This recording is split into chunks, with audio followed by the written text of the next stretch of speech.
सागर किनारे बसे छोटे से शहर में आरव और माया नाम के दो बचपन के दोस्त रहते थे।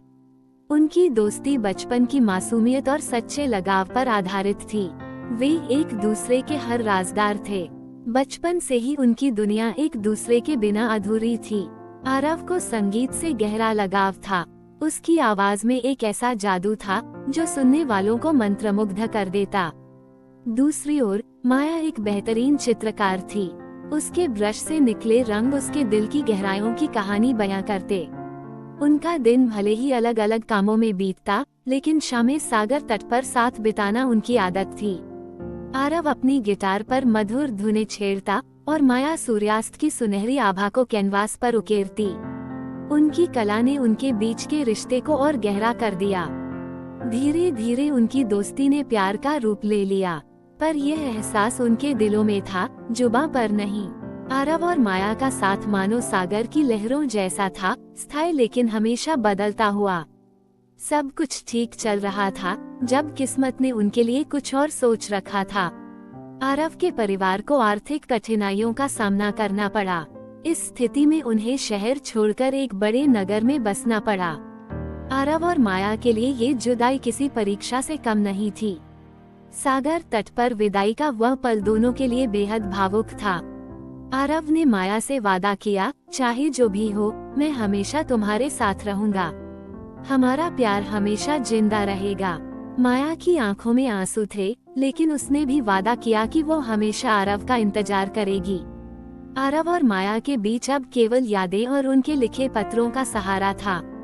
आरव अपने संगीत में माया को महसूस करता और माया अपनी पेंटिंग्स में आरव को ढूंढती। उनके लिखे पत्र उनकी भावनाओं का आईना थे।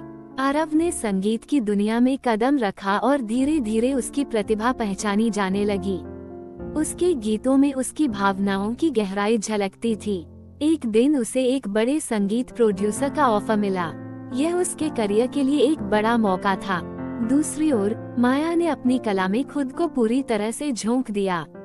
उसके चित्र उसकी भावनाओं और आरव के साथ बिताए लम्हों का प्रतिबिंब थे।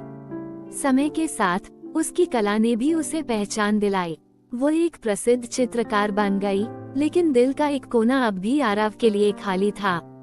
बरसों बाद जब आरव का पहला एल्बम एक बड़ी सफलता बन गया, तो वह अपने शहर लौट आया। वह सागर तट पर गया, जहां उसने और माया ने अनगिनत शामें बिताई थीं। लेकिन वह जगह अब खाली थी। माया का कहीं कोई पता नहीं था। आरव ने हर उस जगह पर माया को ढूंढा जहां वे साथ जाया करते थे। जब उसे पता चला कि माया की पेंटिंग्स की एक प्रदर्शनी चल रही है, तो वह तुरंत वहां पहुंच गया। प्रदर्शनी में माया अपने एक चित्र के सामने खड़ी थी। वह पेंटिंग एक सागर तट का दृश्य थी, जिसमें दो लोग हाथ पकड़कर सूर्यास्त का आनंद ले रहे थे। ये पेंटिंग उनकी प्रेम कहानी का प्रतीक थी। आरव ने माया को देखा और उसका दिल खुशी से भर गया। उसने धीरे से उसका नाम पुकारा, माया। माया ने पलट कर देखा और उसकी आंखें आरव को देखकर चमक उठीं। आरव, उसने धीरे से कहा, और दोनों की आंखों में आंसू भर आए। आरव ने उसे गले लगा लिया।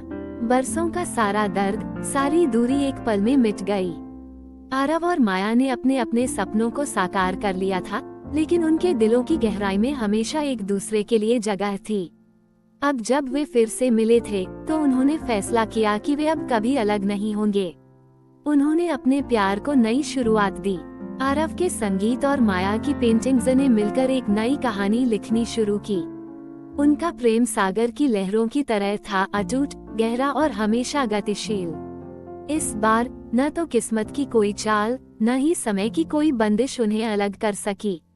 उनका प्यार हर बाधा को पार कर अपने मुकाम तक पहुंच गया।